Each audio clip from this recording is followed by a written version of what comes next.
Well, my name is Randy Pope. I pastor a church in Atlanta, Georgia called Perimeter Church. It was a church plant in 1977, and it was just not 2 or 3 years, maybe 4 years after that I got contacted by this group I'd never heard of called Leadership Network. And this man, Bob Buford, and said, we'd love to treat you to a retreat in Colorado Springs. And so we'll take care of all the money, with all the costs. You just get out here and we'll take care of you. And we're going to do some things for you that's going to benefit your church. I had no idea what exactly this group was or how it would work, but I gambled on that and it sounded intriguing enough. And there I met men that were my same age, that were pretty much at my same stage of church. And we began to network together. And that was my introduction to Leadership Network.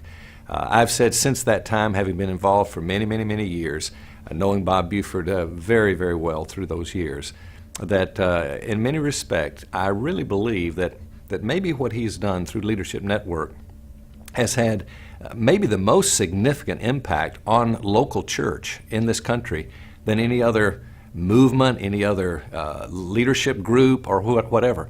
And I tell you why, because what he found was that the greatest resources that the church had to become what the church needed to become was really each other.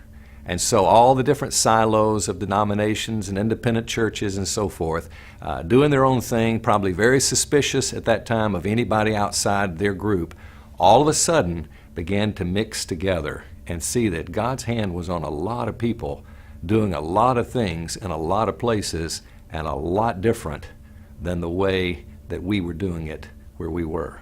And so those relationships have gone on through the years. I'm telling you, I have friends now all across this country that are in ministry that we can talk to, interact with, and pray for. So I just think the world of what God has done through this ministry, through Bob and Leadership Network, and I really think the future is bright. And that's why I think it's important that we begin to realize what was done then needs to continue, and I hope it will through the great leadership of Leadership Network.